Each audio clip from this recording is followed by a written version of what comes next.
It's time for the show that brings the magic right to your speakers. Ears up! Hey, what's up, everybody? It's the Halloween episode of the Ears Up podcast. It is October 30th. Tomorrow night is Halloween. It is Halloween Eve right now. Oh, yeah. It's Mischief Night in Michigan. Oh, what does that mean? That sounds fun. That's the night that they do the TPing. Oh, really? Okay. Yeah. All right. Okay. My neighbors growing up used to get TP'd all the time. All the time. Like, really? In a friendly manner, I guess. Did you ever get TP'd? No. Really? But they had this big tree, and I don't know, every time it would happen, there would be toilet paper hanging in their tree for a good, I don't know, 3 weeks. It was really weird and kind of uncomfortable. Who wants to pull that down? Yeah. Yeah. Right. Yeah. I would just get with the hose and kind of like spray it down, and I don't know, whatever. I got TP'd once by my friends. You personally? Yeah. So it was like a friendly TP, like you're talking about. However, my friends were total jerks, and they not only TP'd like the normal way where you TP the house and the trees and all that, but they also ripped individual pieces of toilet paper and put them all over the grass. No. So like you had to like kind of pick them up like one at a time. Like it was Goo everywhere. Was it wet? It was, it's always a little damp in the morning. Okay. I'm surprised your dad didn't clean it up for you. Oh, he did. So what are you complaining about? I'm just saying it was hard. Yeah, it was hard to watch him. It was uncomfortable to watch my father clean this up for me, but that's all right. Yeah. I was like, you guys, that was really rude to my dad. Yeah. Man, so, okay, you guys know me by now, and, I have to talk about things that happen in my life. Wait, us or the listeners know you by now? Anybody, I don't know, it doesn't matter. Okay. Whoever wants to agree with that statement can. So, Alice's school the other day had like an incident, and we got an email, and this email was like extraordinarily vague. And, this won't be like too long of a story, but also it might. Let me find it because I'm still a little pissy about it. This was yesterday. The purpose of this message is to provide you with information regarding an incident that occurred at school. Several students in one of the 5th grade classes engaged in unkind behaviors that escalated to a conflict. Many students thought they were helping to stop the incident, which led to additional conflict. Staff intervened and moved the students to another location and assisted in de-escalating dysregulated students. Which, by the way, dysregulated is DYS, apparently. These events caused emotional distress for several of our students and staff. As always, students say, blah, blah. The administration is conducting a thorough investigation to identify the action, blah, blah, blah. We'll address any violations of education code or board policy, yada, yada, yada. And that's it. No clarification on anything, but I'm going, okay. What is that? Nothing. It's literally blah, blah, blah, right? What the hell? So then today we get a second email about something that happened. So that happened yesterday. This happened today. This morning there was a student disruption, and out of an abundance of caution, we went to a brief lockdown and then shifted to a shelter in place. We were assisted by local law enforcement. I understand that this caused our students and staff emotional distress. Counselors are there, safety protocols, blah, blah, blah. That's it. Again, nothing happened. So we're like, okay, it could be a number of things. So Taren finds out through one of our friends that yesterday a 5th grader knocked out one of his teachers, fought a teacher, knocked him out, like clean out. Like fought or like sucker punched? I don't know. All I know is they fought yeah. And so he got removed, right, from the school. And then today he came back. Oh, and like he was in the teacher or the kid? The kid. Okay. Yeah. And he was in the cafeteria, and his friend's like, "What are you doing here, buddy? You're not supposed to be here." And he's like, "I'll show you what I'm doing here." And they're like, "What do you mean?" And he goes, "Come back with a gun." And they're like, "Nah, we're going to go ahead and tell on you." So they told the staff, and the staff told the principal, and the principal called the cops, and they like apparently this kid then went missing on school grounds for an hour and a half. Was like hiding in between classrooms and like ducking around, like completely hidden for an hour and a half. That's why the school was on lockdown. Oh. And the school didn't tell us anything about it. Didn't tell us at the time it was happening. Didn't give any information after the fact. And I'm trying to not be. Oh, no. I'm trying to be like regulated about it. I'm trying to be cool about it because like, what would I have done with that information at the time? I would have gone to the school as every other parent would have, and it would have caused intense panic, and it just wouldn't have been good for anybody. So like, I understand not saying anything at the time, but after the fact, tell me, please. But then also I go, what would I do with that information? I don't know. I feel like confused and conflicted. I don't know. Weird, Holy right? Cow. I mean, I don't have kids, so I don't know this sort of situation. But I mean, yeah, you hear about these things, and like, how much information do you want? How much information do you need? Right. Exactly. How much information do I want right now? And what the answer is usually all. Well, see, that's the thing. I want to know because my child's going through it. Right. But I also don't need to know because I can't do anything about it. So like our friend is like, yeah, so tomorrow is the Halloween parade at school. And our friend's like, yeah, I'm going to bring my girls to school, do the Halloween party, and then we're going to leave. Because I don't feel safe or whatever. I'm going, I don't know. You know, it's like this kid is clearly going to be in custody. This kid is not going to be, you know, allowed back at school, or they're going to be like, I don't think I'm concerned about anything happening tomorrow, like an event. Okay. Because I imagine if you make a threat like that, you know, the cops are going to be on your ass. I'm hoping, right? Well, yeah, but it's my assertion. They already did stuff the day before, and I don't know. This is so. I don't know. I'm. You have justified anxiety. Yeah, I'm frustrated at the administration for not telling us after the fact, and this vague bull crap that they're passing off as information. It's just like, this doesn't tell me anything. An incident doesn't tell me a single thing. I don't know. That was a nothing message. Right. I agree. I completely agree.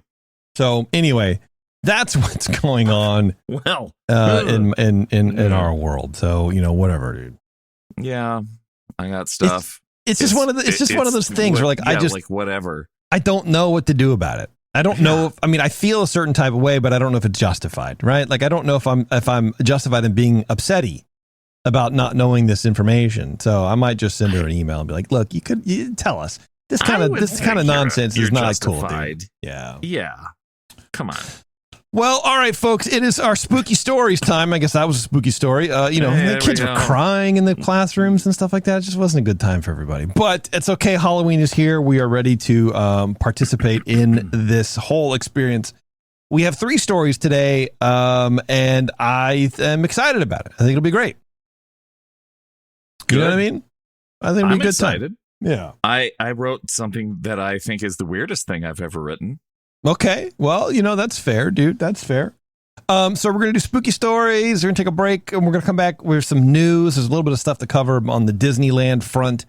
And that's it. That'll be our holiday special, our Halloween special. And then probably doing some secret show nonsense. I'm hoping this weekend, Eric, if you're free. I haven't really talked to you about it. Yeah, I think I don't have anything going on. I think we're good. We're going to try on Saturday. Taren and I are going to try to go down to the 21st Amendment because they are closing permanently on Tuesday. I don't know if I've talked about that yet. It's so sad. I think we did talk about it. Did we? Okay. I that's why you haven't heard us, give the plugs. Because they're unfortunately going out of business, and that sucks. And I'm disappointed. It's nothing on them. It's just the banks are in a weird position these days, and alcohol in general, sales wise, is in a weird position. So it wasn't working out. I'm bummed about it because that was the only place that we felt comfortable going and like meeting people and hanging out. And it was a beautiful spot. So they'll be missed. I'm gonna miss my what did they call it? The Pop-Tart. Oh, toaster pastry. Oh man, that was so good. Yeah. No, it was. They had a GABF. I'm like, oh man, that's so good. Delicious beer, man. Fun fact: that was debuted at our wedding. Oh really? Yeah, it was even in unmarked cans or unmarked 4-pack holders. Sully brought it to our wedding, and it was a really nice thing. So I have an affinity for that beer. But Yeah, so I think we're going to try to go down there Saturday. They're doing like a garage sale, like selling just crap that they have. And I want to pick some stuff up because it's a good, brand. My friend owns it, and it's been in my life for numerous years. So I'd like to. So anyway, so maybe Saturday night coming off that or something like that, or Sunday. I wish figure I could it out. go. Yeah, it'll be good. It'll be fun. I guess I've never been. Well, but I've met Sully. And if you can't make it tomorrow, you're never going to go. Actually, they do close permanently on Tuesday. Tuesday. No, I got work. Catch a flight. Nah, you're sick, man. I'm not sick. Nah, you're sick. You can't make it. You got to fly out here. Oh, I'm sick. I can't go to work. Yeah. Yes. Yeah. Yeah, that'll be great. All right. That'll work out. Well, Eric, I'll tell you what, man. Do you want to start or do I want to start? You let me know. What do you want to do? Are you ready for this or not? I've got my sound. I've got a few sound bites loaded up, courtesy of Daniel, who gave me some good ideas for this one. Yeah, but do you want to go first or not? Was the question. Yeah, you know what? I can go first. Okay. Okay.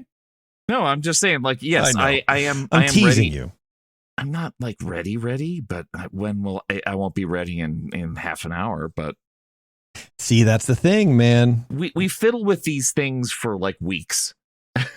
Yeah, sure. Let's say that. Or hours. Yeah. Hours. I was up so late last night. Oh my god. So late last night finishing this thing. I tell you what, if I had a job, I would not be able to do this. Because this is basically what I did yesterday. I edited, and today I edited the Buena Vista Boys, because Matt and I recorded Monday night. We recorded an episode about, was it Monday? Tuesday? Escape to Monday. Witch Mountain? Escape to Witch Mountain, yeah. Yeah.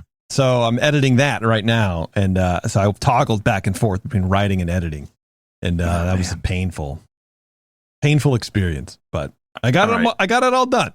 So hopefully tomorrow this show will go out and the Escape to Witch Mountain episode will go out too. So your cool. Halloween will be packed full of podcast joy. I'm looking forward to it because I do like that movie. It's okay. It's weird.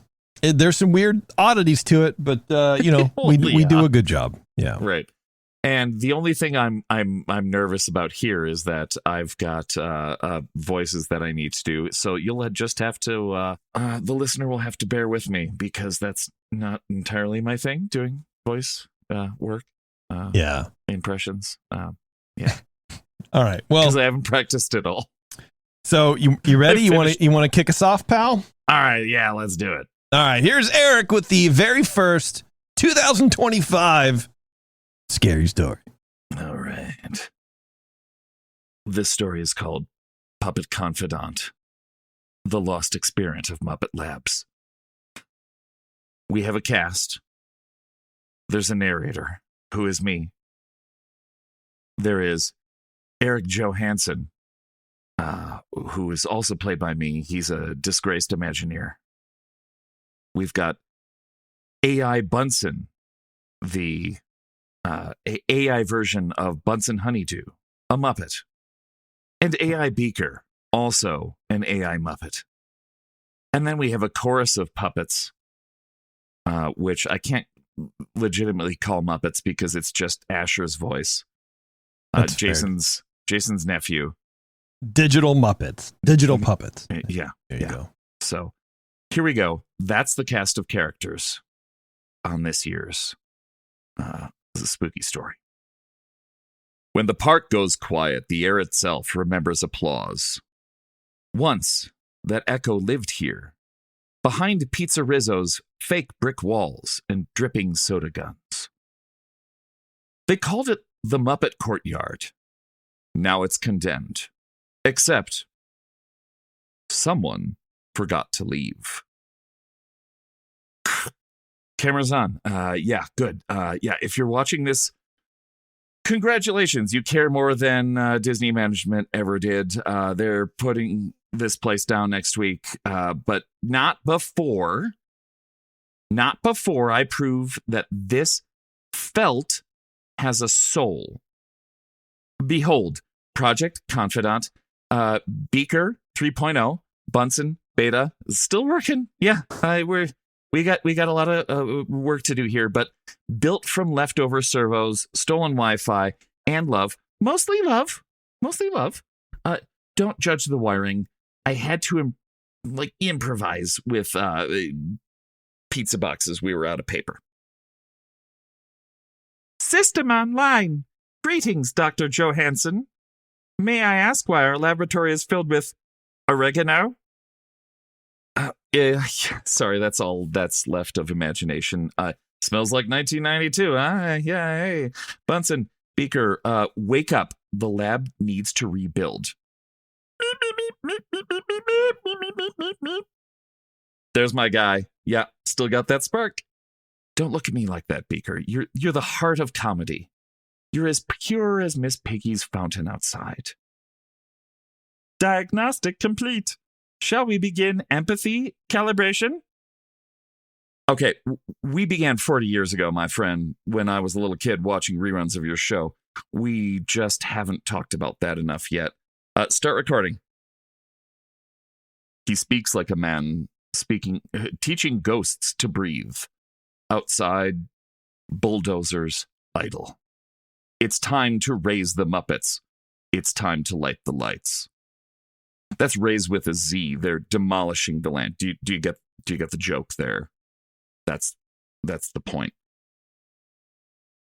Yeah, they said the Muppets were a static IP. I hope these videos help out. I told them static is the sound of a puppet waiting to talk. I don't know if that works.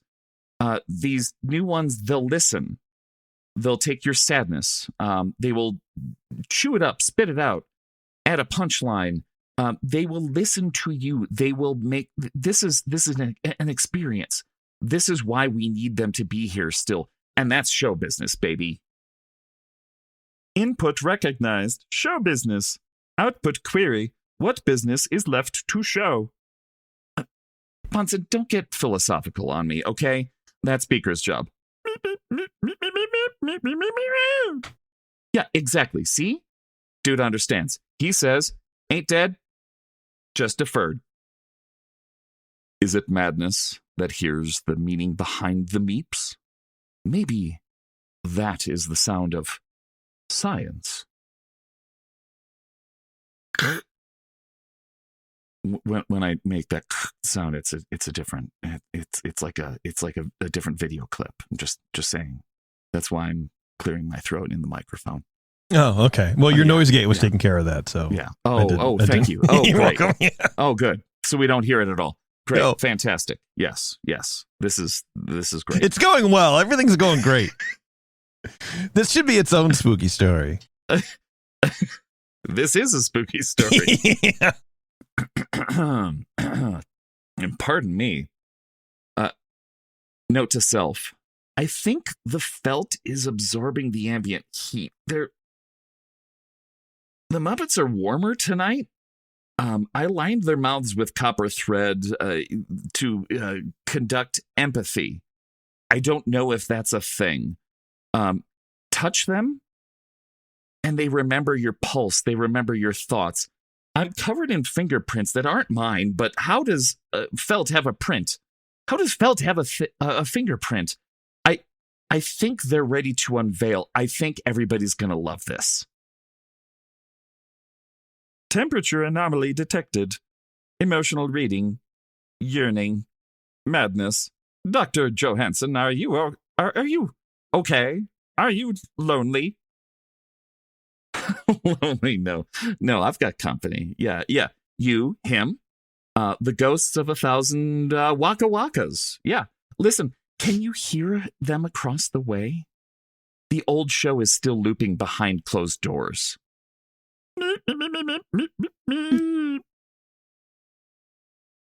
He reports hearing laughter, possibly some residual sound file.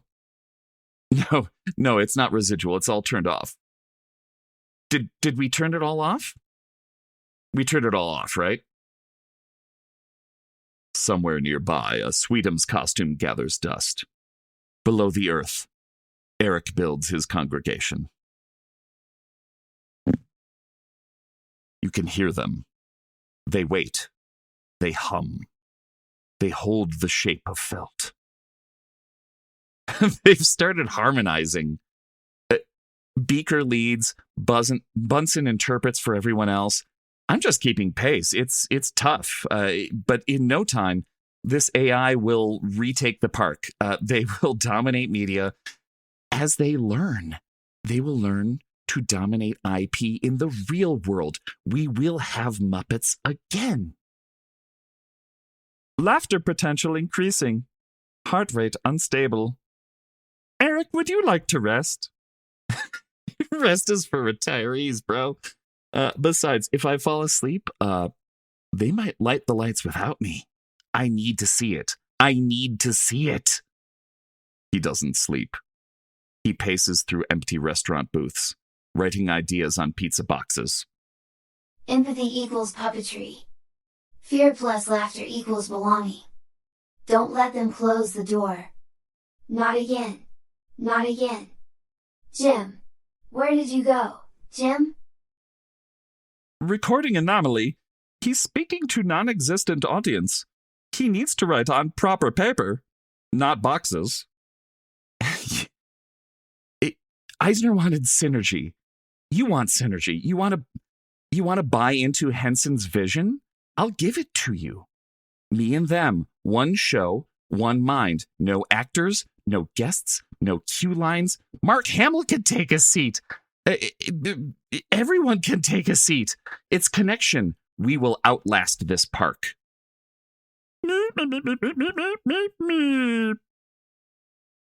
Translation unavailable. Emotional value. He vibes with your plan. I know, buddy. You don't have to say it. We remember the warmth. We remember the laughter. We remember the men who piloted us. The recording stopped there for 17 minutes. When they resume, the camera angle has changed. It's closer. It's lower. Erik's eyes are glassy. His voice threadbare. Update. Integration successful. The courtyard is demolished, but we're still performing. I can feel the building falling on us. Maybe I was too late. Integration? Please clarify. Don't worry, Bunsen. It's beautiful. The code learned how to puppeteer back. When I move my hand, it moves me. It moves the world. This is comedy, right? This is the Muppets?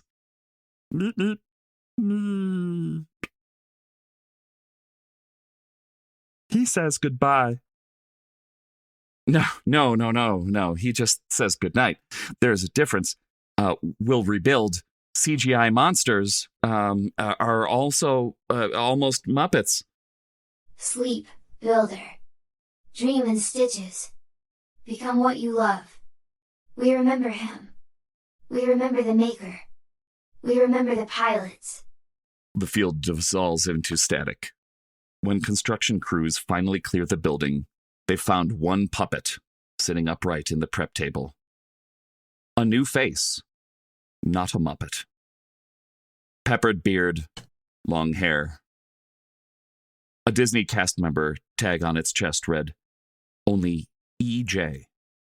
They threw it in a box with the others. No one noticed the faint warmth in its hand. We remember him. We remember the maker. We remember the pilots. We remember forever. If you listen late at night, behind the brick facade of Monstropolis, you might hear a single beep echo through the vents.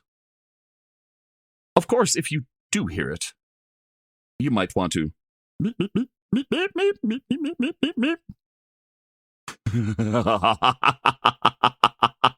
Happy Halloween, friends, and from all of us at Muppet Labs, meet you soon.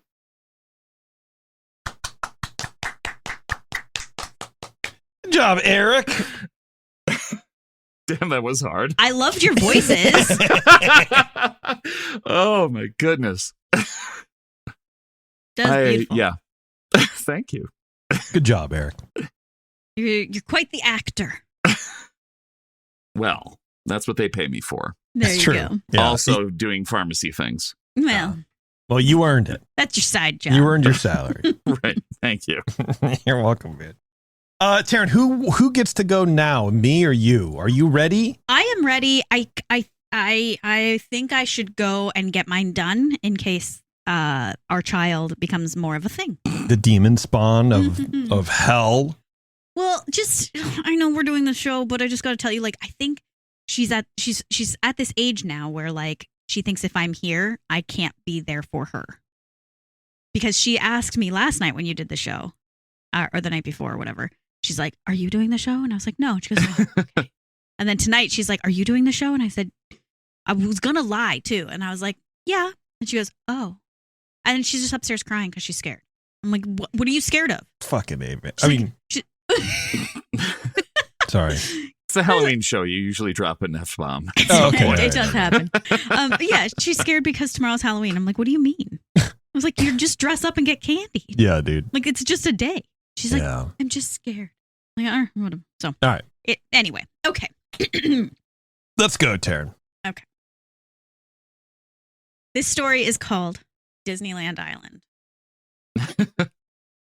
Is that one word? No. Okay. Just trying to throw you off a little bit. Yeah, That's all. don't throw me off. This is my favorite show. Yeah. Let me do my thing. Okay. Thank you. Last week, a little boy scraped his knee, and now I'm going to die. They have me tied down on the drawbridge of the castle. My arms and legs are stretched and tied, so I looked kind of like a human X. They have my head secured, so I can't move it at all. I can only look up. I can see the sky. It's just turning that perfect purple, pink, orangey color that you see right before the sun rises. Every few seconds, a beautiful, flowy piece of fabric passes over the periphery of my vision. And there is music. It's a consistent drumming and a chorus of siren-like altos humming an ethereal song. For a moment, I'm dumbstruck by the beauty of it all, and I totally forget that I'm about to be slaughtered. 33 hours and 22 minutes ago, a little boy fell and scraped his knee on a lamppost while he was running down Front Street in New Orleans Square. He shouldn't have been doing this, because the sun was already down and it was way too dark. Before the electricity went out 2 weeks ago, we were doing okay. We'd sort of congregated into various social groups. We had a leadership group, the cooks, the caretakers. We even had a group of scientists and mathematicians who we called the Tomorrowlanders. And they were trying to figure out how Disneyland became an island in the middle of the vast ocean. Now, so far, they had no answers for the vigorous shaking and the avalanche of water that we felt that day. What they did know was that we were stuck. All 25,000 of us stuck on this island. Now, Anaheim was completely gone. No cars, no buildings, no cell towers. Just toxic water that the Tomorrowlanders told us not to go near if we valued our lives. For the first few weeks, months even, we assumed that we'd get rescued. So we just sort of waited. We used fireworks as flares and listened for a ship or a helicopter or an airplane with supplies, but they never came. In fact, the silence heard outside the island was even scarier than the thought of running out of food. The Main Street Leadership Group was good at rationing food and supplies we had, and we were able to survive, as it were. And I mean, to be honest, there are worse places to have to survive. At least we had running water and electricity. Well, until we didn't. When the electricity went out that day, we immediately turned to the Adventurelanders. They were the equivalent of blue-collar workers and honestly the most needed group for survival. Now, I'm no electrician, so I don't know what they did, but I do know that they scoured every inch of this place trying to get the power back on, and they couldn't do it. That's why, after 2 weeks of complete darkness, after the sun goes down, it was incredibly jarring to see a flicker of light from the lamppost in New Orleans Square. Now, at first we thought it was lightning. But as the boy tried to stand up and his knee bled onto the sidewalk, the light got brighter. Now, the elation at the prospect of being able to cook our food again was palpable. We all felt it. Hope. An enormous weight lifted. But then the cleaners cleaned up the poor kid's blood off the sidewalk and the lamp went out. Now, you couldn't see much, but you could certainly hear the rasping of sobs as the news spread. Now would probably be a good time to mention a group of ladies who I affectionately refer to as the TCIS. That I affectionately refer to as TSIC, Tom Sawyer Island's Cult. Now, these women only come to our main Disneyland island when they need food. Otherwise, they keep to themselves. And we can hear them chanting at night, and sometimes you can see them dancing around, waving torn pieces of princess dresses in the air as they spin. And while they mostly keep to themselves, after the lamppost lit up, they ventured over on their raft with wild eyes and an aura of excitement. The tallest one, who looked like she might be the leader, led a younger and smaller one over to the lamppost and removed what looked like a homemade knife from her pocket. Now, before anyone could even process what was happening, the tall one turned over the younger one's hand and slashed it with the knife. The girl bled ferociously onto the concrete in front of the lamp. After only a couple of seconds, the lamp flickered on again. Mouths dropped open. The tall woman then did something that none of us will ever forget. She outstretched her own hand in front of her, spread out her fingers, and then, faster than the blink of an eye, she used the knife to cut off her own pinky finger. The growing crowd gasped while they looked on in horror. Within seconds, however, the entirety of Front Street turned on. The lights along the street lit up, the shops and restaurants came back to life. We could even hear the hum of the air conditioner units awakening from the dead. Now, I can't say that this time the feeling was like relief or hope. It was mostly confusion, sprinkled with terror and a little excitement. The tall one stood tall, and she faced the crowd, her pinky finger still swimming in a pool of blood at her feet. Sacrifice is our salvation. Sacrifice is our salvation.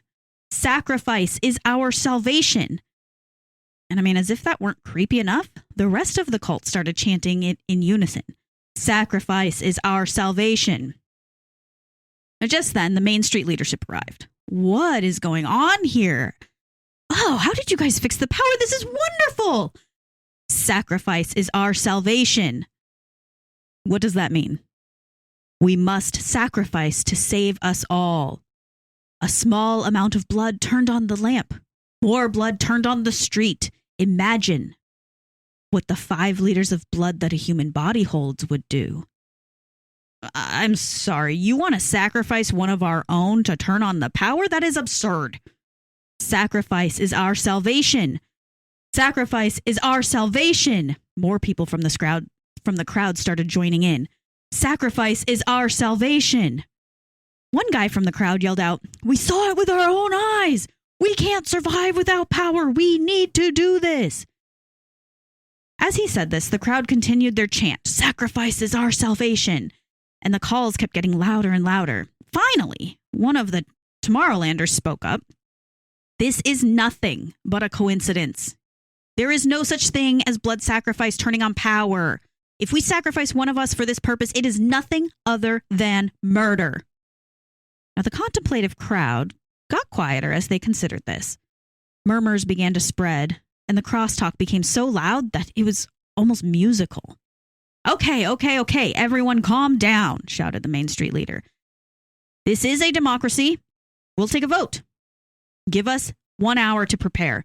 Then begin to form a line at City Hall. You each get 1 vote, and you need to vote before 8 p.m. tonight. A yay vote means that you agree to sacrificing a human life for the greater good.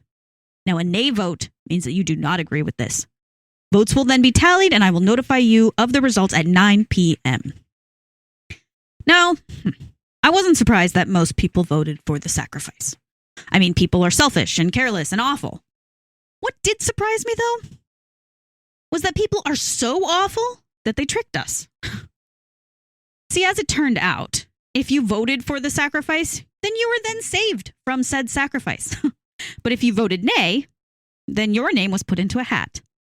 Now, also not surprising, out of the 25,000 people who voted, children included, 47 voted nay. 47. So that's how I ended up here, tied to the bridge in front of my once beloved castle, in a place that was once my favorite place ever. Now, as I lay here, watching the TSIC dance over me and drape sparkly princess dress fabric over my motionless body, and I listen to them sing their chant, "Sacrifice is our salvation," I hoped that this wouldn't work. I honestly hoped in my last moments that this sacrifice, even though it would end my life, would be a failure. These people don't deserve salvation. In fact, I hope they rot here on this island that we used to call the happiest place on earth. My thoughts, though, were interrupted by a sudden silence. The tall TSIC shushed the crowd and her dancing minions. I could see her standing above me. She took out the same knife that she used to chop off her finger. She kissed the blade, slowly raised it over her head, the blade facing down. Then she filled her lungs with air, and as she exhaled, I watched the knife pierce my chest. It didn't really hurt, but I coughed. My mouth filled with blood, and I started choking. I knew this was it. This was the end for me. In the complete silence, I hoped to myself once again that this idiotic plan wouldn't work. But the silence was broken, all at once, by a cacophony of cell phones' chimes. Ding! Bring! Bzz! Bzz! And for the first time in 7 months, as I wheezed out my very last breath, I saw life outside of the happiest place on earth as an airplane flew overhead. The end. Wow. Good job, Taren. Nice. Thanks. You built on that one. Thank you. This was a tough year for me, but I pulled it out. I pulled it together. We've been doing this for a long time. Yeah. Yeah. It gets harder every year, I think. But Definitely. And you're I frozen agree. too. And I am? Oh, Yeah, you Yeah. haven't moved in a long time. Yeah. Oh, cool. It works really well. That's honestly. awesome. Yeah. Why? I don't know. Who knows anymore, dude? The internet's weird. That is weird. Could she just like stand up and move? Is that the problem? Yeah, she's not moving enough. She just hasn't physically moved. Yeah. Yeah. Luckily, your sound still comes through. So That's good. It's not, good. yeah, it There you sounded go. great. There you go. Weird. Okay. Well, All right. did it. Now you're moving. Great. Okay, And awesome. talking. We're Wow, moving, all everybody. moving, all talking. Okay, great. All right. Well, that's it, I guess. Nope. It's your turn. No, Jason didn't bring one this year. Yeah, I didn't do Oh, one he this did. year. Yeah, He no, did. I didn't He- do one this year. He complained about it all day. Yeah. He's like, oh, did. well, should I go first? Eric, should you go first? Oh, I got the best one. Every year, I hate that we do this show. I mean, yeah, I It's love so it until stressful. today. It sounds like a great idea at the time. Like, oh yeah, spooky stories. And then you sit down and write it. You're like, God, what am I doing? yeah. Why do I do this to myself? It's so fun though when you get to do it, isn't it? I had fun. Well, that's good. I'm glad you had fun. This like emotionally drained me. It's been a weird week. Yeah.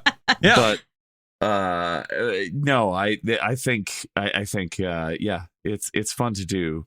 And All right. yeah. Well, Now let's it's your get turn. to it. All right. Do you need to take a break? No, I don't need to take a break. We don't have any I'm a trained professional. 21st ad breaks here No. for us, so Let me get all my noises out. All right. Charlie wandered through the maze of mass-produced plastic items, sitting atop mass-produced plastic shelving, packaged in such a way as to radiate a sense of artisanal input, a bit of handcrafted ephemera to display when you get home. Fighting against the current wave of tourists entering the store, he shifted to one side of the shirt display, sidestepping a stroller attached to a parent more focused on how cute the anniversary sweatshirts were rather than the ankles of the people in front of her. A stuffed bunny shoots out from underneath the covered stroller seat, landing at Charlie's feet. 5 small, chubby, and eternally sticky fingers jut out of the blackness, opening and closing, reaching for the missing friend. Looking down at the hand, Charlie squats down to pick up the bunny and, with a smile, return it to the stroller. A satisfying gurgle emanated from the darkness, the grasping hand withdrawing rapidly back to the bunny.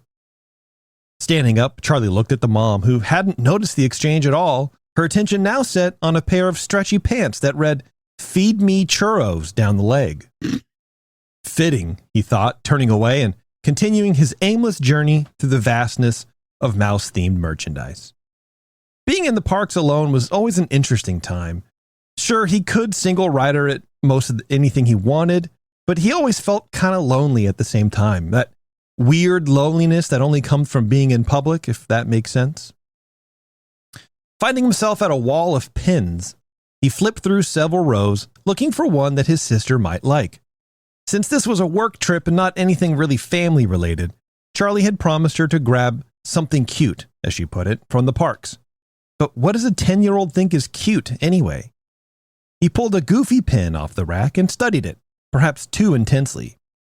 Goofy had a turkey leg in his hand, and underneath the ribbon of text read, "Pleased to meet you."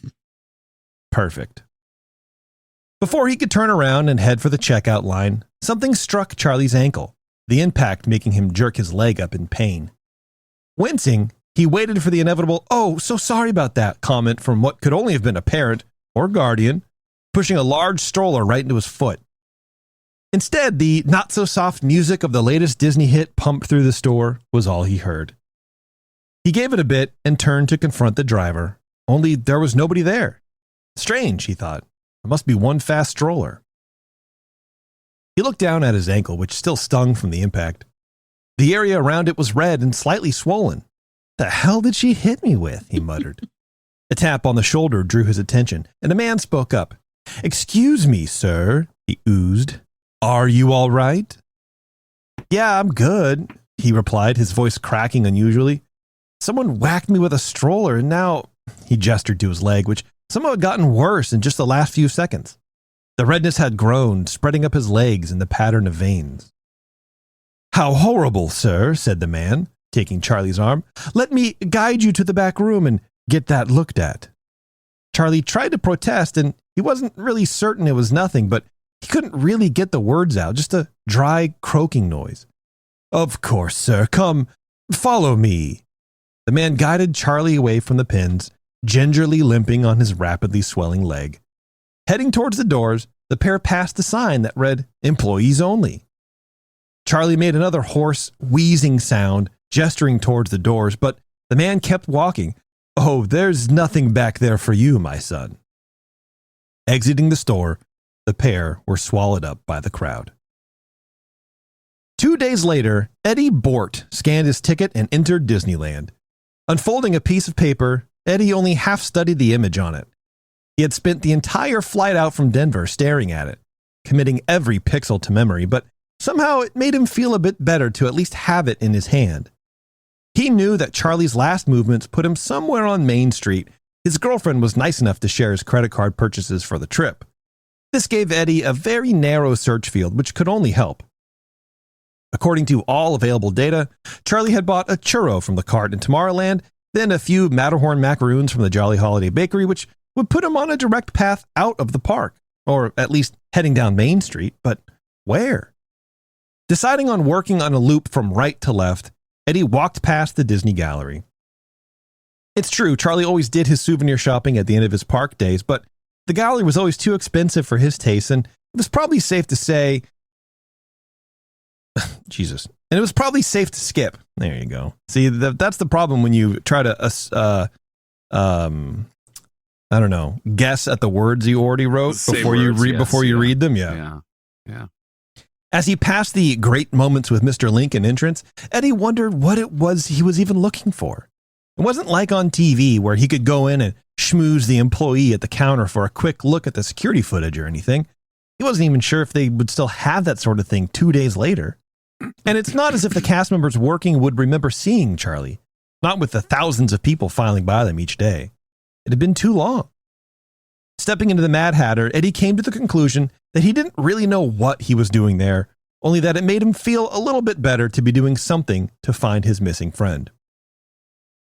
Eddie continued on, scanning each of the shops on the Disneyland's main street for any sign of his friend. A familiar look in someone's eyes, perhaps? A hint of evil, maybe? He didn't really know. This whole thing just didn't make any sense. Nobody goes missing in Disneyland. As they say, there are no lost kids here, only lost parents. But in Orange County, they sure do go missing. Eddie looked up those stats on the plane ride over. Over 100 people went missing last year in what they called suspicious circumstances. And knowing how important the Disney company is to the economy of this area, well, it's not hard to imagine some kind of potential cover-up happening here. Reaching the corn dog cart, Eddie hit the self-imposed end of his Main Street loop. Looking up, he spotted the Jolly Holiday and decided to head over for a Matterhorn macaroon, Charlie's final snack before vanishing. As he circled back down the other side of Main Street, Eddie felt himself losing concentration a bit, his mind wandering. Without anything to really focus on, he knew this was a long shot even before he booked his tickets out here. He hadn't actually been to Disneyland in several years. What a time to make that trip, he thought. Several minutes later, he wandered into the Emporium, the last shop before leaving the park. If he was going to find anything, it was going to be in here. Looking around, Eddie marveled at all the junk in here and wondered how many tears this place has caused, forced out of exhausted little children who were too tired from the day to understand why they couldn't buy that life-size Mickey plushie. He wandered over to the wall of trading pins, casually browsing. He reached out and picked one up with a chuckle. Pleased to meet you. Good Lord. He put it back, muttering, should have been Oswald, to be honest. Somewhere way off in the distance, above the din of voices, music, and mayhem, Eddie heard a yelp of pain. Always ready to watch some Disney park drama, Eddie very casually sauntered over into the direction of the sound, curious as to what was going on. Peeking around the corner of a random display, he saw an older man dressed in cargo shorts with a green polo tucked in the waist. Next to him was a younger man wearing a black suit and a red tie with his arm around the old guy. He was muttering something to this man, guiding him out of the store and onto Main Street, but was kind of having a tough time of it because the old guy's leg looked pretty hurt, swollen and red. Not a good thing. Suddenly, a small flash of movement caught Eddie's attention. A little multicolored blob raced in between two display cases, disappearing behind a shelf of miniature Donald Ducks. What the hell? Eddie said under his breath.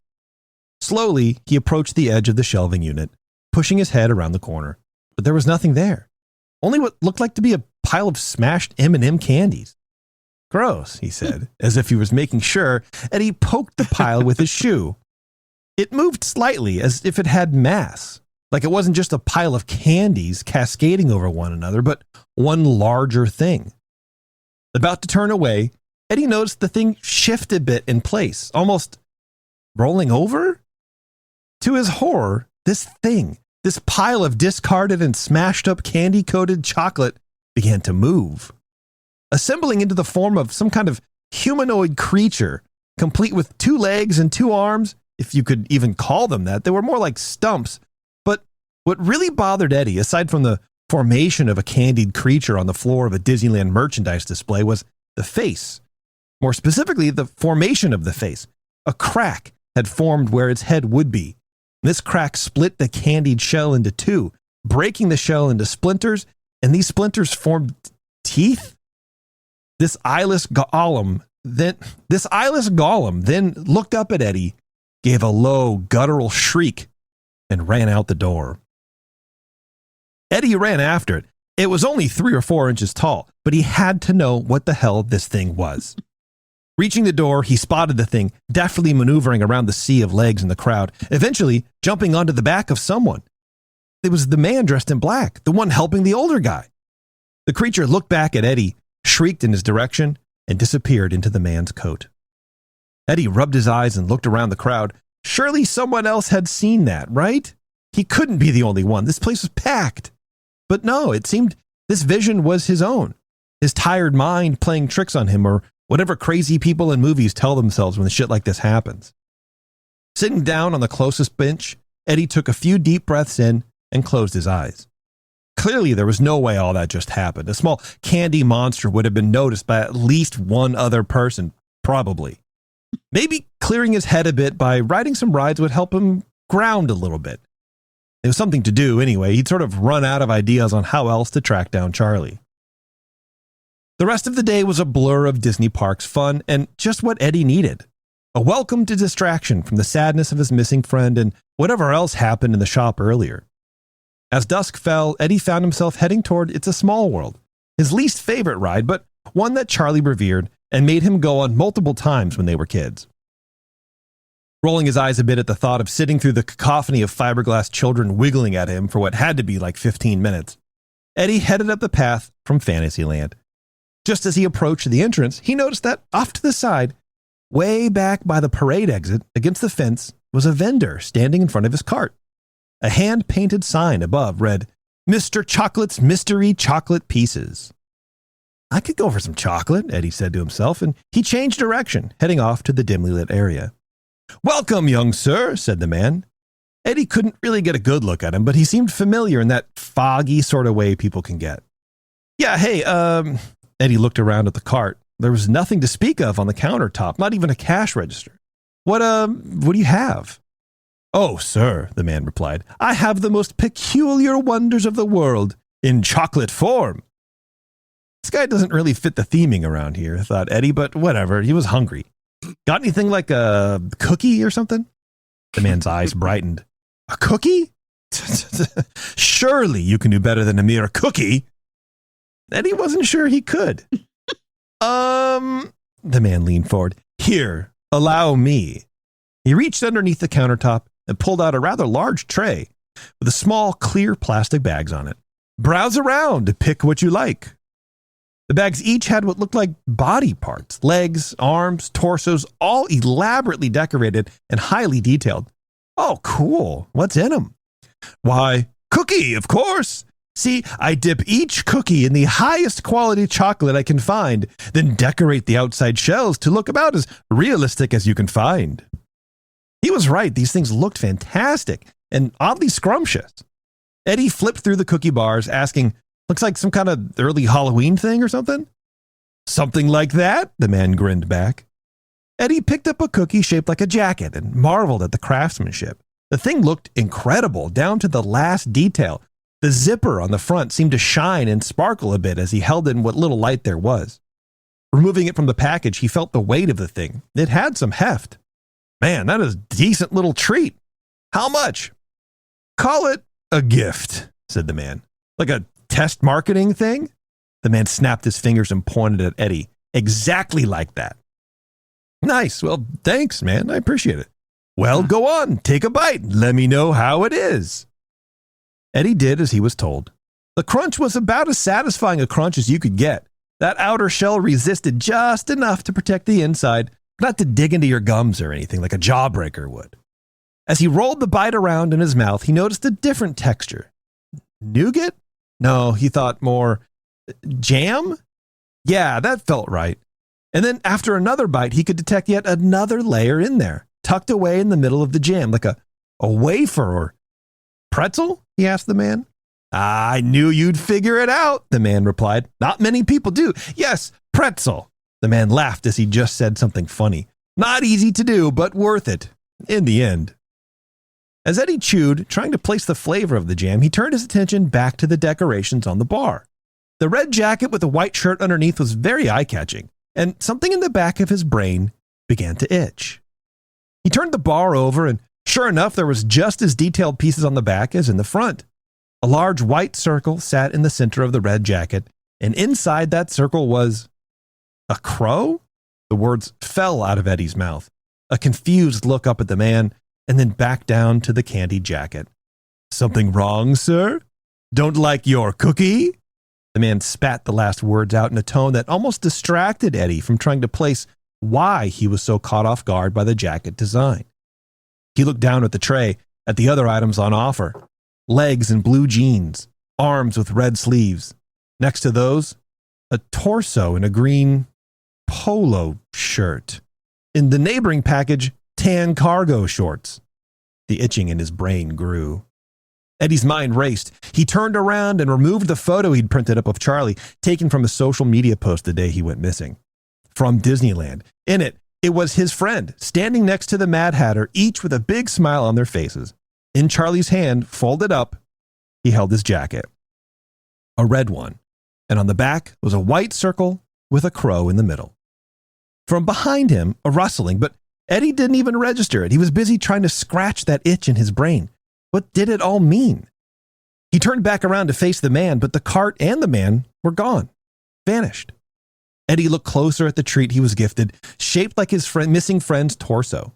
Cracking open the candy shell, the jam oozed out, dropping onto the ground, exposing the crunchy pretzels underneath. Eddie had never seen a white pretzel before, which was strange. He pulled the stick out of the jam and held it up to the light. "That's not a pretzel," he said out loud, the itching covering his whole brain now. "It's a bone?" Just then, something stung Eddie's leg right above the ankle. Sucking his breath, he looked down and saw a tiny, candied monster made out of M&Ms running off into the neighboring bushes. Eddie dropped his cookie, crouched down to look at his leg. Red lines were beginning to form where his veins were, the skin already starting to swell. He stood up and tried to walk to first aid, but he could not put any weight on the affected leg. "Need some help, friend?" a familiar voice hissed from behind. "Come with me. You'll feel better soon." Eddie collapsed on the ground, the photo of Charlie fluttering away on the wind. The man bent down, picked up Eddie, and calling to his monster, slowly faded from view, dissolving into the shadows. The end. Good job. Thanks. Oh my God. Bro. Thanks. I liked it. So that was an idea from Alice. What did So I couldn't think of anything else because we were sitting here the other day, a couple weeks ago, and I was like, "Bro, I got to write this stupid story, and I don't know what to do." And she goes, "Oh," I'm like, "Do you have any ideas?" She goes, "Oh, maybe." And you know, she had some really stupid ones because she's 7. But one of them was like, "What about a candy, a M&M monster, and like it comes alive or whatever?" I'm like, "Yeah, I could definitely do something like that."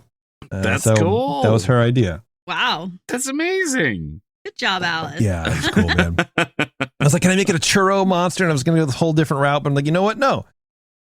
Simplify. Because in the past, obvious. Taren and I talk about this all the time. It's like, God, we just go too detailed on crap that doesn't matter, and then we doubt the ending of the story. It's this whole thing, man. There's a whole process to this show. Yeah. It was what I liked about yours was, I mean, I liked a lot, but I just lost like the one thing that I was going to tell you about. What did you say a second ago? You were talking about. I don't know, man. M&Ms. I don't.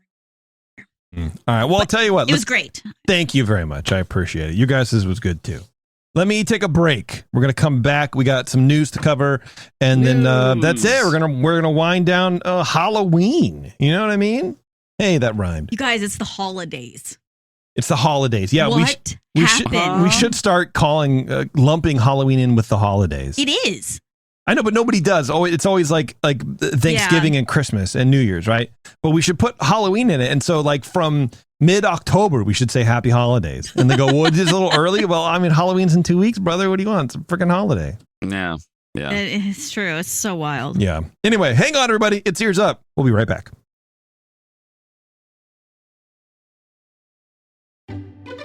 Back to Ears Up, where the opinions never stop. Ever. All right. Thanks for hanging on, everybody. You're welcome. Oh, yeah. Well, hey, man, what are you going to do? I'm going to try not to edit this show, just so you both know. I probably should have told you that beforehand, so I can get it out tomorrow. Oh, that's a good idea. Because I still have Buena Vista Boys to do. I have to finish that. I'm only an hour into that 2-hour show. Oh, geez. So, and that's a lot more work to edit because there's like clips to put in and shore up and tighten up, and it's a whole thing. So, okay. So it would be a problem if one of us like swore. Like, well, badly. You know what? It depends. What are you gonna say? Fart. Well, you did swear. Yeah, I did. Yeah. No, Jason always swears. Yeah, I'm not worried about episodes. Oh, I just swore. I said Halloween instead of Halloween. Halloween. I've been told that's Halloween. bad. It's Halloween. I'm not worried about it anymore. You know, when we first started, I was trying to be like family friendly, so you can listen with your kids and blah, blah, blah. But then I kind of realized, like, I don't really think anybody does that. And the people that do don't care. And there's murder. There's murder. Yeah, that's right. All right, let's do a little bit of March in the past, present, and future with all the news that's fit to cover. It's the EarzUp Disney News. At some point, I think I want to refresh some of these, but I don't know. I feel like you can't ever change them. No, They're too good. you got to keep it. Yeah. Yeah, Charlie's pretty great. Yeah. Charlie's now a cookie. Just so you Yeah. know. He's a Charlie, cookie? Charlie got eaten, man. Charlie got eaten. Yeah. What does that mean? I don't know. Okay, here's one from AOL, which today I learned AOL is still a thing. Really? Yeah, apparently. All right. Yeah. Good for Wow. them. Disneyland Impressive. and Disney World top attendance charts annual report shows, which isn't going to surprise anybody, but I was curious to see what else is on there. You know what I mean? Disney World 2024 was the year that remaining COVID-era park hopper and park reservation restrictions were finally lifted, and some new additions debuted at the parks. So that's what people are, saying is driving attendance is, all the lifting of stuff like that. Magic Kingdom at Disney World remains the #1 most visited theme park worldwide and in North America, with attendance of 17.8 million visitors in 2024. This is a 0.7% increase from 2023. But that's it's not like that's not a lot. I mean, that's 100,000 visitors. Different. But I how don't many know. more can you put there? Well, that's true. I mean, I'm guessing that I don't know. I don't know, but I mean, 17.8 million doesn't feel like a lot for some reason. I don't know why. Disney. 17 million. Yeah. It's fine. I mean, because that can't be that much. I don't know. I feel like with a park that size, with all the stuff you got going on, 17 million people, and you don't even have a full percent increase. I don't know. That just seems kind of stagnant to me. There's only so much space. Yeah, I do wonder if how that relates to the capacity too. You know? Well, see, I feel like this is part of the problem when people release numbers like this. I think this is why Disney doesn't necessarily release the numbers. Yeah. Because it's like, you get idiots like me going, 0.7, that's not very good. What's going on? Disney is under fire for, it's like, so maybe it's great. Speaking of space, I just want to say that on the Zoom call, Jason has probably 2/3 of the space, and Taren and I are much smaller. Would you like to know why that is? Yeah. Just a peek behind the curtain. So if you guys watched the YouTube video, or you're listening live on Twitch, which is very cool for you, please pay to watch us on Twitch. Well, I mean, you can watch on Twitch for free, but if you want to subscribe, then you can. Yeah. Look, if you're going to part ways with your money for us, I would prefer you go to patreon.com/EarzUp and subscribe. For as little as $5 a month, you get a whole bunch of shows. You get a litany of shows. You get Supreme Resort bonus material, I think, probably. You get the Secret Show. You don't? Okay. You get Puny Pod bonus material for sure. Maybe some Bantha Milk. I don't really know. Definitely a Buena Vista Boys or two. Some Pyramid of the Ears shows. A lot of stuff. Patreon.com/EarzUp. That's the best way. If you want to keep us on the air and keep us producing content, that's the only way it's going to happen, because that literally pays our bills. Thank you very much. Because for some reason in the Google Meet thing, my camera is letterboxed. So that's why you just show up larger. So it's a wider format. So like I've just clipped, I clip it down a little see bit. myself. I'm like, here's half of my face, and I can't fix it, and I don't know what that's about. So like if I widen you a little bit, Eric, on camera, watch, look at this. I can show you how to fix it. That's just nothing. See, there's the border right there. You can show me how to fix it? Well, I can show you a way to fix it, yeah. Oh, okay. Well, maybe next time. Because I can see that. Yeah. I'll style my beard better for the next one. Yeah, smell your beard better for sure, dude. Yes, I'll smell it.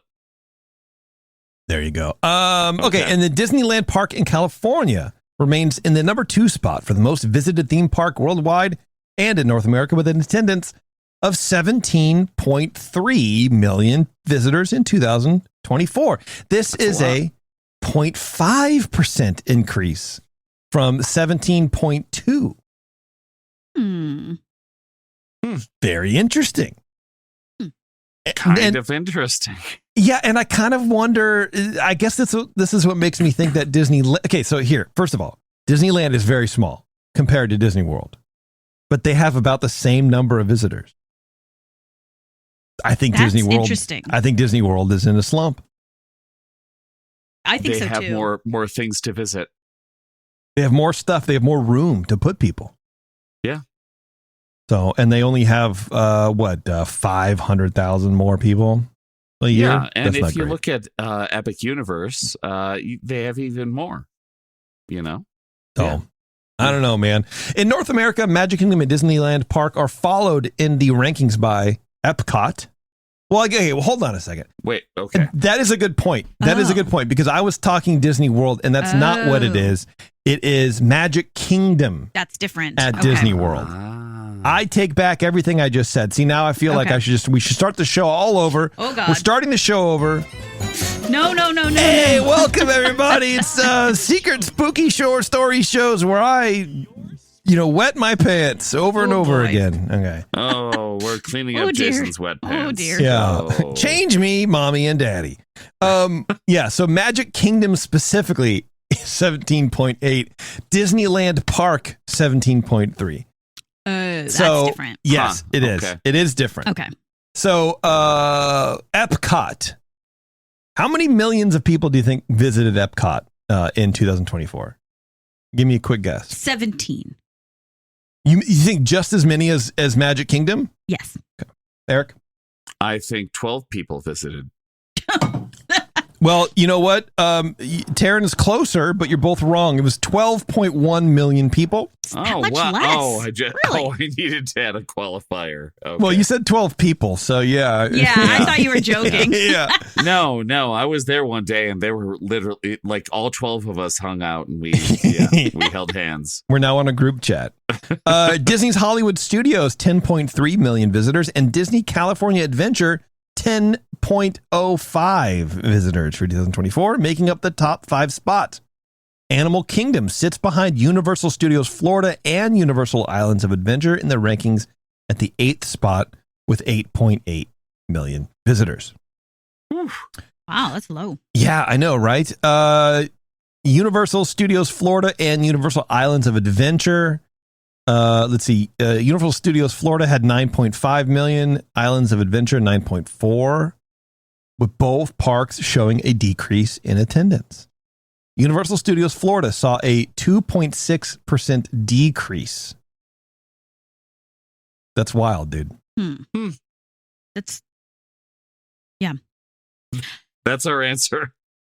Yeah, I know, man. Well, Oh. let's see. yeah. Sorry, it's a lot of numbers. It's weird. It's hard to process, Mhm. I guess, because then at some point you go like, well, who cares? But I just find it interesting, like what is going on in the global theme park game, especially in our backyards, right? Like it's interesting because Disneyland and Disney World have both raised prices, but they also have ticket discounts. Mhm. And I don't know what's going on with ticket pricing and whatever in the other parks, but it seems like Universal has more stuff on offer. And I think it's just that classic conundrum that Disney has with its fans where they will raise the prices and people will not care. They will go even more. It feels like. Yeah, I do. I mean, I guess this isn't exactly proven by the numbers, but it does feel like there is a decrease in people wanting or people being able to visit the park. There is for sure, 100%. And I think that's going to get worse and worse. Yeah, well, especially in this economy. Right. Like, Kidding I me? just don't think, I think people are being forced to prioritize survival over Disney vacations, you know? that's true. Like, Speaking of Oh, well. survive, yeah. Well, I mean, I choose Disney over survival. I mean, Sure. just look, saying. some people do. Hey, there's free water at Disney World. Let's go, We're saving These money days, on water. Toilets have water. That's right. Yeah. Get a straw. Get it one of those life straws and drink out of the toilet. Sick. Speaking of drinking out of the toilet, I guess, guest arrested for stealing from Walt Disney World security guard. What? The story is interesting. Yeah. There's a new arrest report that shows one person accused of taking something unusual. A 26-year-old Jacksonville, Florida woman was arrested and accused of stealing a radio from Disney security at Disney Springs.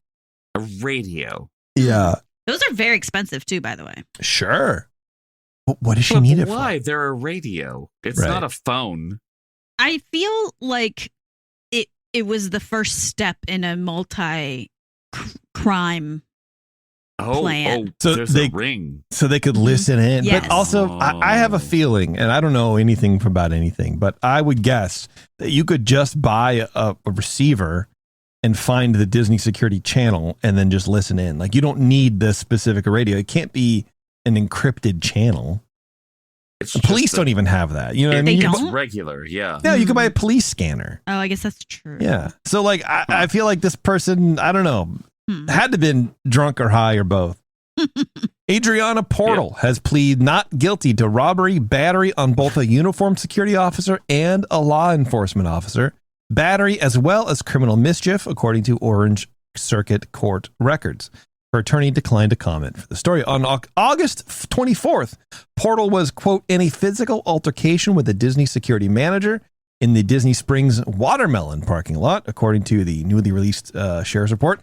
After further investigation and multiple interviews of victims, it was determined Adriana did knowingly take away a Disney security radio, $1,500, from a Disney security manager with the intent to permanently or temporarily deprive him of the property. Or we don't know why she took it. Yeah, but permanently She was drunk. or temporarily. Like, why? Like, yeah, that's kind of, yep, that's it. Permanently or. My goodness. Let's see that. But $1,500, that's a lot. Yeah, Or that's a walkie-talkie. that's an expensive radio, dude. Yeah. My phone cost that much. Right. And it's like so weird because it's like such antiquated technology. Like we had to move away from them at my work because they also break really easily. So like you have this super expensive device that breaks all the time because it goes in so many people's hands. And there's not really a very good solution to that. It's weird. Huh. Like for people who really need like walkie-talkies as opposed to like texting or like, it's just crazy. It's crazy. It's weird. Yeah. That's all. Who needs not texting? But still, yeah. If Right. you're Like for on that HIPAA platform, stuff. okay. I don't know. Yeah, No, I just get sort of, it. I don't know. I actually think walkie-talkies are so stupid, especially when they're $1,500. Like they're just so shouldn't be dumb. that. No, it That's shouldn't too be that much. much. Yeah. That's way too much. I don't know if you guys heard about this, but on the Disney Cruise Line on one of the recent trips, a kid fell in the water Oh, I heard about that. Through the porthole, right? and was rescued or whatever. Yeah, this past June, a 5-year-old girl fell overboard from the Disney Dream while the ship was sailing to Fort Lauderdale, Florida from the Bahamas. The girl's mother was taking photos of her on the ship's railing when the child lost her balance and fell backward. I don't know why that's funny. I apologize to the child. funny. It made me laugh. It's probably The not that funny, but The child, she's alive. yeah, she's see, that's the alive. thing, right? She's alive, so I That's can why laugh it's funny. about it. But also, anybody falling is funny. I don't care what happens. Immediately, it's the first reaction is funny. Oh, okay, now we should maybe like have some humanity. But Wait, is this the one where the dad jumped in after her? I guess, yeah, I Yeah. don't know, man. Oh, I mean, here's the okay, thing. I remember This article is from October 30th, but then it starts with this past June. So, yeah. This was a long time Yeah, ago. we even Yeah. talked about this. That's weird. There was another one though. yeah, where- that's what I thought this was This because is of a the date of the one? article. But this is a different one. I don't know if the other one was a Disney cruise, but another kid fell Yeah. into the ocean. Well, I'll just finish reading it. The girl's father heroically jumped into the water to save his daughter. He treaded water for 20 minutes with her before being rescued by crew members. I couldn't do that. Treading water for 20 minutes? Absolutely not, dude. Yes, you With- could. Holding your a child? child? Yeah, no With your way. child. You could do it. No. It Man would be up. hard, but you could do it. The mother assumed that the portal was covered by plexiglass, which it was not. I love making assumptions when it comes to my children's safety. I feel like that's the number one parenting rule in the world. There is no plexiglass over any part of the portal or the upper and lower railings on the Disney Dream, nor was there any sign warning not to climb up on the railing. Come on. Are you kidding me? Seriously? There should be a sign all over the metal ship. Do not run at the metal ship full speed with your head down and crack your head open on the metal, please. Do not throw your child through the non-window Yeah. while you take pictures of them. Do not yeet the baby. This is to be contrasted with portals on the Disney Fantasy, a sister ship to the Dream, where the railings are affixed with plexiglass, including a covered step at the bottom of the portal. The portals on the Disney Fantasy also have warning signs. Huh. Okay. A memorandum by Florida State Attorney. Do you think this is going to be empathetic statement? Or do you think it's going to be aggressive and accusatory? Wait, which Florida? Yeah, right. Florida State Attorney read that the woman's, quote, conduct is arguably negligent and irresponsible. It does not rise to the egregious level of conduct necessary to establish criminal culpable negligence. Hooray, Florida. Negligent and irresponsible? I don't know. I mean, should she have, I don't know. Should she have checked to see if there's plexiglass? Maybe. I don't know. Throw your child against the plexiglass, and if it's not there, then you know it's not there. Yeah. Let's see. There was a father on board. I don't even think it was his. It was his child. Maybe it was. I guess the father triggered the ship's man overboard system after he jumped in at around 11:30 a.m. A rescue boat was then launched at 11:40. In my opinion, too late. That's 10 minutes. He jumped in at 11:30 and 10 minutes later the boat's launched. Come on, dude. And the father and the child were retrieved at 11:49.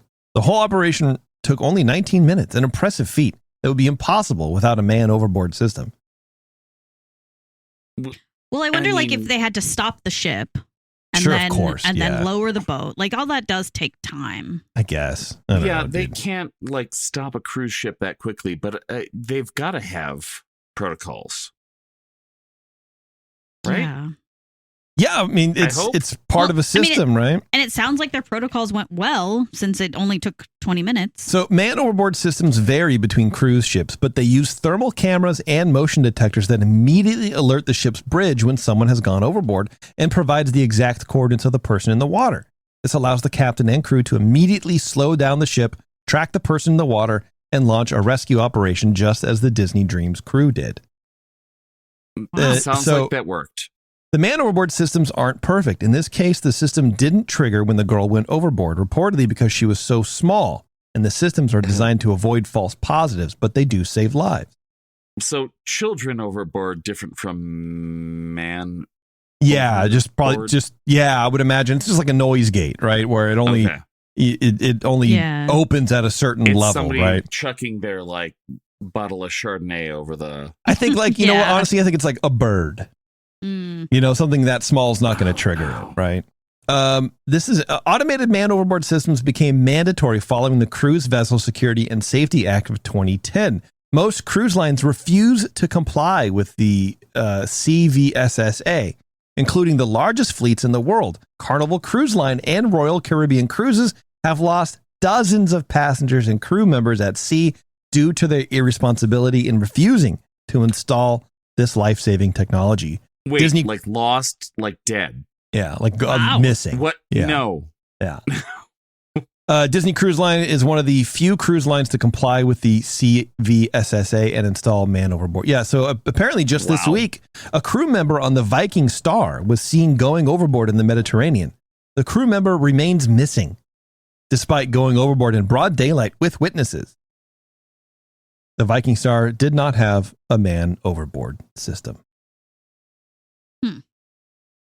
So there you go. If you check and see if your ship has a man overboard system. That's got to be an expensive system, because why wouldn't you do that just for, like, liability purposes? It's got to be so, like, probably. It sounds expensive. I don't know. Yeah. That kind of technology sounds pretty crazy. I wouldn't have even thought that existed. So yeah, for sure, dude.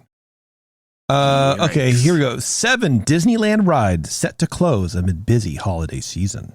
Oh, that's not Doesn't sound good, right? Yeah, yeah. Oh, It's a small world. Redwood Creek Challenge Trail, Davy Crockett's Explorer Canoes, Sailing Ship Columbia, Pixie Hollow, Paint the Night, and Phantasmic will temporarily close in November as part of the standard refurbishment schedules at Disneyland and DCA.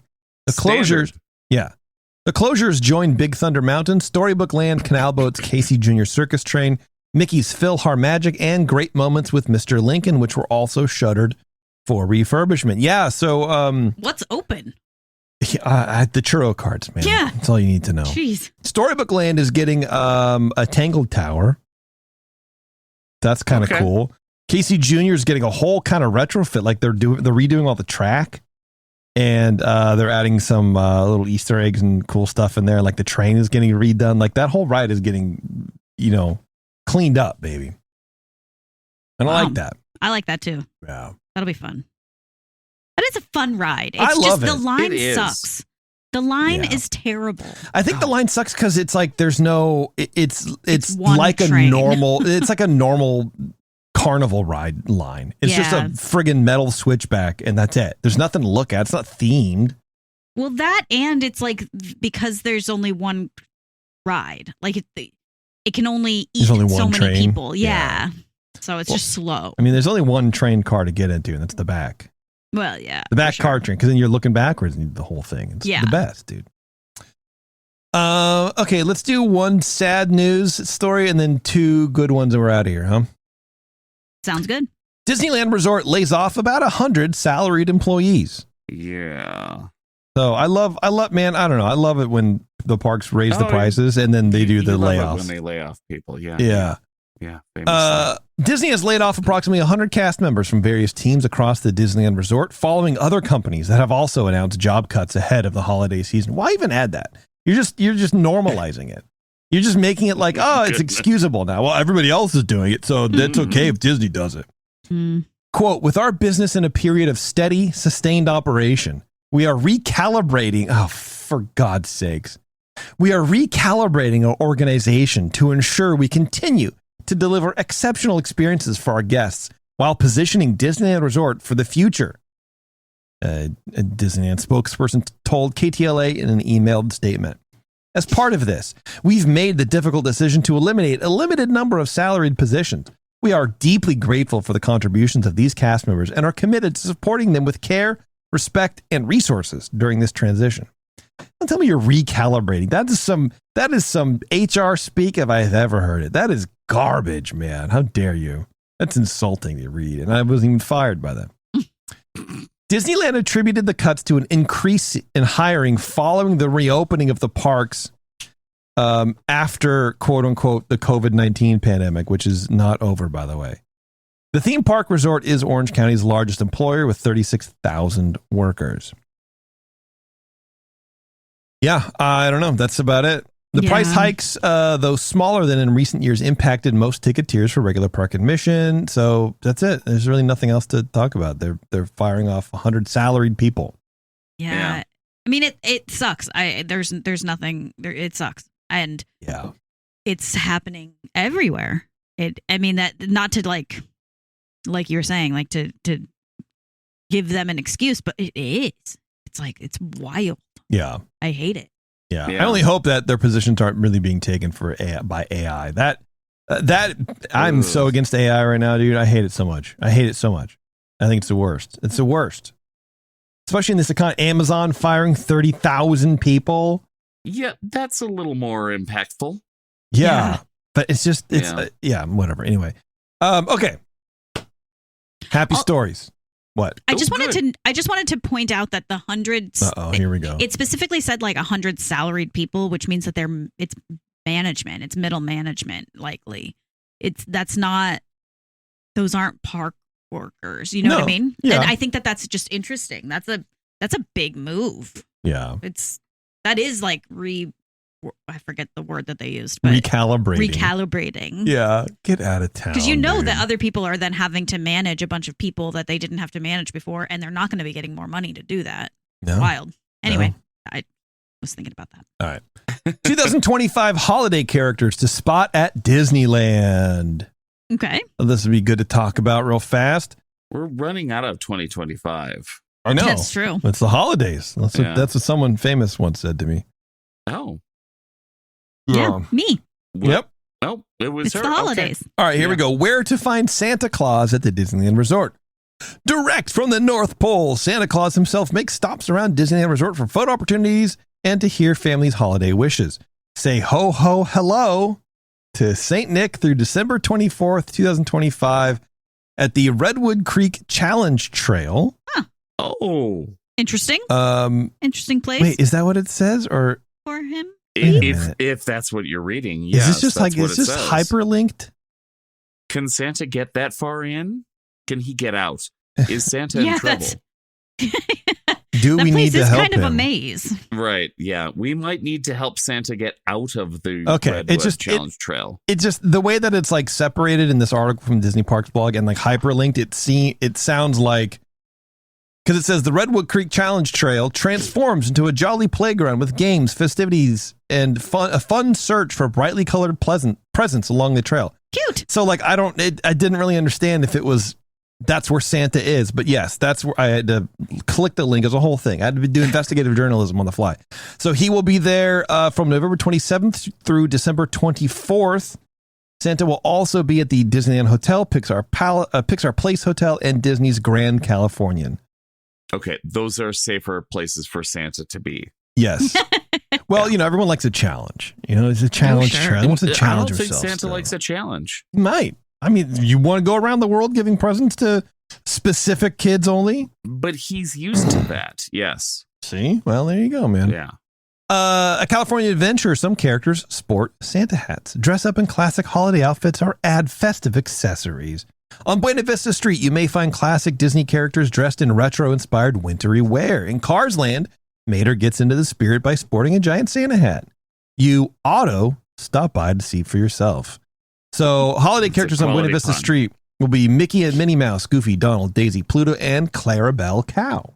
Oh, random. Yeah. Oh. Holiday characters at Grizzly Peak. Carl, Russell, Doug. Yeah. That's cool. Okay. Eric, do you remember last year the story time with Deadpool? Yes. Thing that happened in the park, and people were sort of up in arms because it kind of got like PG-13 a few times. I loved that it went PG-13. Yeah. Well, apparently every video I've seen was pretty great. Well, apparently it's back. Oh, good. Yeah. The story time with Deadpool holiday special near Avengers Campus. At select performances, Wolverine may also stop by. So check that out. It offers no dates or times, but you can, know that if you're going to be going to the holiday season, and then you can look it up yourself. Is it Hugh Jackman himself? It might be. You know what? Yes, it probably is. Yeah, probably. Mirabelle's gift of the season. On select days, Mirabelle and her friends gather at Paradise Gardens Park for their own Fiesta de Navidad celebration. During this whimsical returning street performance, sing along to Surface Pressure, We Don't Talk About Bruno, and other catchy tunes from Walt Disney Animation Studios Encanto. That's fun. Yeah, man, sure, dude. I like that. Yeah.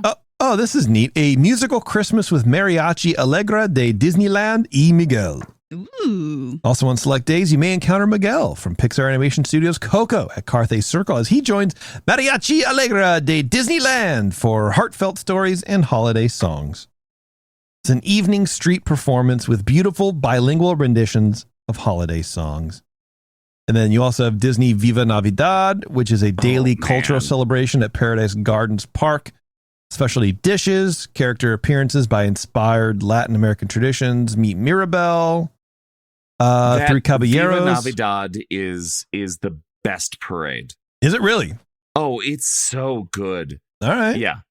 Excellent music, excellent performances. Yeah. Nice. Every year. Fantastic. All right. Check that out. Yeah. A Christmas Fantasy Parade celebrates its 30th anniversary this year. It features many Disney. Yeah, it's regular. It features many Disney characters. Characters in the park may include, or characters in the parade may include Green Army Man and Jessie, Anna, Elsa, and Olaf, Max, Goof, Cinderella, Prince Charming, blah, blah, blah, blah, blah. Santa falling off of his perch with a harness. Oh, this is fun. Holiday character dining at the Disneyland Resort hotels. So the picture that they have is like Scrooge McDuck, I think. Okay. Mickey and Minnie dressed in like Victorian era kind of things. Oh, and then it's Goofy and Clarabelle, maybe as Marley and Marley or something like that from Cute. Scrooge, from the Scrooge movie. Yeah. Christmas Carol Feast. Yeah. Okay, so we got that's at the Storytellers Cafe from November 17th through January 6th. Mickey Mouse, Scrooge McDuck, and more characters come together in looks inspired by the classic Christmas story. Okay. Cute Stuff. Yeah, there's a lot of stuff going on, everybody. So check that out. Like it. All right, and last but not least, this is a thing on YouTube, and maybe we should like play a little bit of it.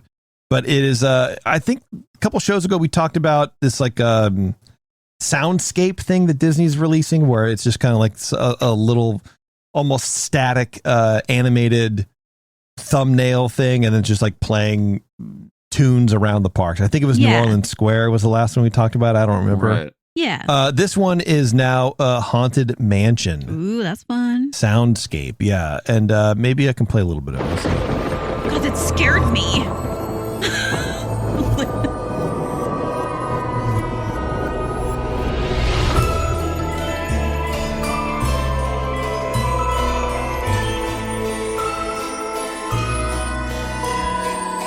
It's a 3-hour thing. Oh, geez. That's cool, though. Yeah. I like that it's like Christmassy, but also Haunted Mansion-y. I don't know if it was Christmassy, but yeah. It started, I don't know, it sounded, there was bells. Yeah, that's true. God, this article is so bad. It's like, wait, where'd it go? I've been enjoying this as the soundtrack to my Halloween baking all day. Shut up. You don't even do Halloween baking. You're a liar. But anyway, go to the. You know what? Don't call me a liar to my face. Okay. Well, technically, it's just to your visage, your visage. It is on the Disney Parks YouTube page, so go check that out. It's 3 hours long. Sounds pretty cool, and you know, maybe we'll play that tomorrow during Halloween times, Taren. Oh yes, I like that idea. All right, I think to that's pronounce it Halloween. I'm sorry. Halloween. Just need to put that out there. Halloween tomorrow. Halloween. My wife hates me Why? because I mean, you don't have to talk Halloween about it now. You say Halloween instead of Halloween. Really? No, I guess you know. I say Halloween. I say Halloween. I don't know. Who says both Halloween? Say Halloween? Yeah, Sure. I don't know anyone who says Halloween. Oh, Can't say that anymore. You know, Well, Brandy. I do know one. Yeah. But yeah, okay. it's Halloween. We I think should have had this argument you're right, a long Eric. time ago. Wow. You're right on this one. I feel so uplifted. I'm ready. I'm ready brother. for Halloween tomorrow. I don't have any costume ready. We see you, brother. All right. Oh, thank you so much. Okay, where are we going? Intro, outro. There we go. Bam. All right. Thanks, everybody, for tuning in to another year of Halloween spooky stories. Fun. You just said I hope you enjoyed Halloween. it. Look, man, I'm ambidextrous. What do you want from me? Why are you trying to pigeonhole me into one affectation? It's I'll still say whatever Halloween. I want. It's Halloween. You know, I say nuclear. I say nuclear. I say theater. I don't know what you want me. I say sandwich or sandwich. I'll do whatever I want. I was gonna say, what's the other? I'm an the other enigma. Sandwich. I'm an enigma wrapped in a candy coated shell, dude. Like I don't. You know, what do you want from me? Anyway, thank you everybody for participating in the show and tuning in. I really do appreciate it. Thank you for listening live on Twitch. If you want to be a part of that, you can join the Discord channels and then figure out when we're going live and come hang out at twitch.tv/EarzUp. Also, the best way to make sure that these shows keep going, all the shows on the entire network, by the way, we have like 6 shows, is to sponsor us or sign up for patreon.com/EarzUp. That's the only way we're going to ever keep doing these shows. And I tell you what, it's coming closer to those moments where you're like, you know what I really don't want to do right now is write a story. But it helps everybody stay on. It helps us pay our bills. And I really do appreciate it. So check that out. Be sure to hit up our Etsy page, too, and buy some shirts and stuff like that. So anyway, all that being said, follow all the other shows across the network. You go to earsup-podcast.com for more information on that. Be sure to follow your feeds. Tomorrow, we're going to have Buena Vista Boys content out, and this show will be on the podcast platforms as well. Woo. So, good job, Taren and Erik. You guys did great. Thanks. You did too. Thanks, Nice. man. Thank you. And, okay, until next time, everybody, we'll see you in the parks.